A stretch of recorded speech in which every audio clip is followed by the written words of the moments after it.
What's going on, guys? Welcome back to the channel. Today, as you can see, it's overcast out here. It's a little bit rainy, a little bit drizzly. And what I want to talk about is how certain fish set up differently in the overcast conditions versus sunny conditions. So mainly we're going to be talking about spotted bass today, but this also really applies for smallmouth because those are two sight feeders.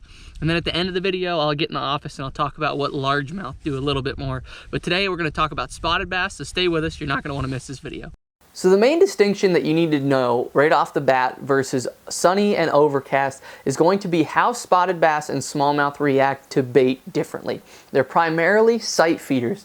And what that means is when it's sunny out, that is like their kill streak, right? That is that I'm gonna go, I'm gonna find the food, and I'm gonna make baby cry, as Mark Zano would say, right? They are gonna be actively hunting. And those will be the days you will see bait balls super tight, you know, that are getting messed with. You'll see the fish arching all up underneath of them. And that's what the majority of the fish are going to be doing. Smallmouth alike. You'll see more fish blowing up on bait. And we all talk about this on the Great Lakes. Well, the spotted bass do the exact same thing in the South. They need that sun to be able to actively hunt. So when you get overcast days, a lot of times what happens is they'll be in the areas that the bait is using, but instead of being really suspended up under that bait and actively targeting it in big groups, like that 10, 15 groups, what you'll see is they'll scatter out more. They'll still be in the area, but what they're gonna do is they're just gonna chill out. You'll be in two to like four groups, or 4 fish groups, where they're just kind of roaming around. They'll be more tighter to the bottom. They'll be kind of suspended a little bit. They're a lot more all over the column, but a lot of fish are glued to the bottom, which kind of... So those fish will be kind of in the column a little bit and also glued to the bottom, but they're really not actively hunting. You'll still see some fish chasing, but it's not going to be as many. And that's why you see guys utilizing moving baits like spinner baits, or in this case, the Demiki axe blade. You're going to see guys using those moving baits because those fish are still opportunistic, but they're not feeding as heavily. And so when they get an opportunity, they're really aggressive, right? They're going to come up and eat it, and that flash really draws them in, but they're not doing it how they normally would do it. Alright guys, so today we are out here on a ditch on Chatoog Lake, which is notoriously a spotted bass lake. And right here you can see I'm hooked up. I'm throwing a Demiki axe blade, which is an underspin style blade or a tail spinner. And what's happening here is these fish are set up in these ditches because the herring are pushed back into these pockets. I was just getting ready to say, God dang, there's a bunch of them down there. I didn't even get to move it. And so what I really want to talk about is how I'm catching these fish and why they're setting up this way with this overcast conditions. Look at all the bait he's got down his throat. Another good one. That is what we're looking for, that bigger bait right there. You can see it looks bigger, looks like individual fish. When you can actually make out individual fish, that's how you know it's bigger bait. We got a group of spotted bass right over there too. So what I'm doing right here is I'm still targeting those fish in these ditches, but what happens is with those overcast conditions, those fish don't have a reason to pull way out and get way out. And so with that overcast conditions, the bait fish is still spread out. And so I'm having to cover more water and find areas that those fish are just hanging out in, as opposed to just figuring out where the bait is and getting on the bait.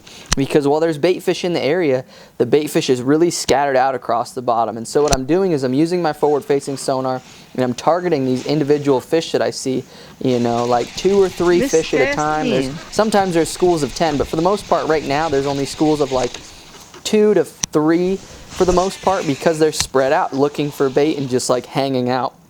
And so if you watch my retrieve right here, what I did is I saw a group of fish right there. I hooked one. I saw some fish, threw that axe blade above them, let it drop down to them just where I thought they could see it, and then I leveled it out and started speeding it up to get that fish to finally commit to it. And yeah, and so I'm about 1/3 of the way back in a ditch right now, because that's where those fish kind of got out of the very back, and now they're just kind of hanging out here. Because the bait doesn't have a reason to really leave, because they're real spread out, and so the fish don't have a reason to really leave.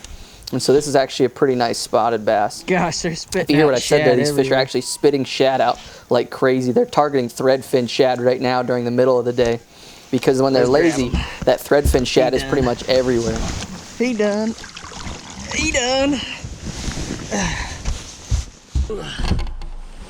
That one came down on it. You can see he got it in the chin, but still, again, there was a little bigger group of fish right there. There was probably 10 of them, and they were just chasing bait. The bait must have come over them, and so they came up.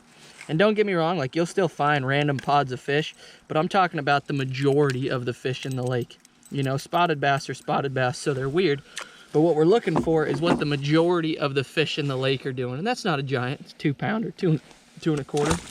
But what the majority of the fish in the lake are doing is they're just camping out. They're finding cover, they're finding the bottom, and they're just relating to areas that the bait is going to move through. So you'll find more fish relating to points, you'll find more fish relating to ditches on the bottom, because that's where the bait fish is going through. And when the bait fish come through, you'll see the fish come up, eat, and then they go back down and they hang out, because it's hard for them to follow it with these overcast conditions, and they don't want to work harder than they have to. So these are their lazy days. They hunt with their eyes, and so when that sun comes out, that's when you'll see more fish blowing up. You'll see them actively following through bait.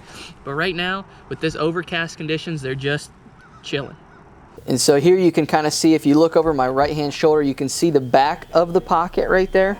And what I did was I found a spot in the pocket where it went from like 33 feet, and fish just jumped over my right shoulder. It went from 33 feet to about 38, 42 feet. And that just seemed where those fish were comfortable on the bottom. It was like the magic depth those fish wanted to hang out with. And if you don't have forward-facing sonar, what you can do is utilize your graphs to figure out where the bait fish is hanging out. Right there, I just stuck one. And all I'm doing is just casting that Damiki Volt. And the reason I'm using it is because it's so heavy, I can cover water really fast and also get down to those deeper fish really fast. I think I have a 3/4 on, only because I didn't have any 1-ounce baits in the boat with me. And so if you don't have forward-facing sonar, don't worry. What you can do is just get in those ditches after you utilize your graphs on your boat to figure out where that bait is. Throw that Volt out, leave it, get all the way to the bottom, and just slow roll it across the bottom, and you will still catch a bunch of fish doing that, especially on these days where it's really, really overcast. Got him by one hook. Pretty good spot though, not a bad one. Saw a group of them up cruising, and you can see how much darker this fish is just because some of these fish just live up shallow. And so that was one of those fish, but it looked good. And so right here, I'm going to show you on my actual forward-facing sonar what I'm doing and what I'm looking for when I'm actually looking for these fish. And right there, you can see a big group of fish on the top of that screen. You can see where my bait hits the water right there. And those fish were really close to the boat, which is not how I normally like to have it. I normally like it, I just missed one. I normally like to see those fish at like 70, 80 feet, because that's where I feel they're the most comfortable. You know, the further away you can find them, the better off you are. But that is one of the anomaly schools that I was able to find that was like an actually big school, kind of up looking for bait. For the most part, what that sun does when it's not there is it just scatters everything out. It doesn't concentrate those fish, because spotted bass are sight feeders and they're constantly looking for bait, right? That's just what they do. And that's the same thing that smallmouth do, is they constantly want to be hunting. But when they can't see very good, it doesn't give them a reason to hunt, or it gives them a reason not to hunt. And they just get into these areas that the bait is working its way through. And so what's key about the area I'm fishing right here is it's actually a pinch point, where the bait is actually just moving in and out of, you know, the threadfin shad along the bottom.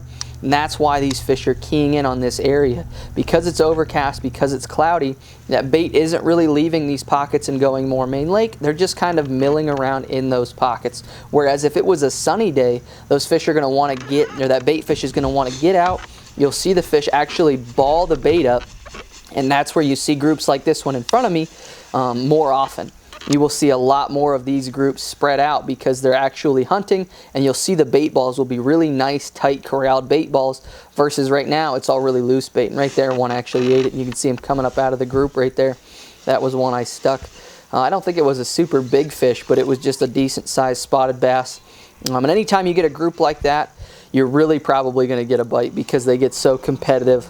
And that axe blade just does such a great job, because I could get that bait down to those fish really, really quick and make repetitive casts to try to trigger one of those fish.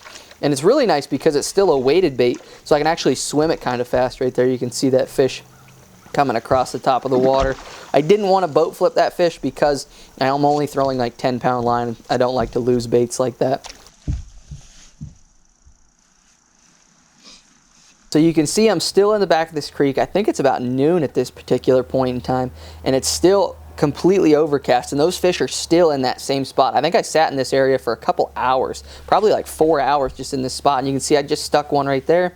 What I was doing was basically dragging that vault across the bottom where I saw fish on the bottom, you know, and I just threw it out. It took 18 seconds to get it to the bottom in 45 feet, and I would just slow reel it across the bottom and wait for those fish to come up behind it, and I'd speed it up and kind of play cat and mouse with them a little bit to get them to fire on it. But it was just a good way to catch those fish. If it was sunny out, what I would be doing different, what I would be doing a lot different is actually getting out. Those fish would be more main lake. You would see those fish blowing up on bait a whole lot more, and you'd see them in tighter groups. Got me another one.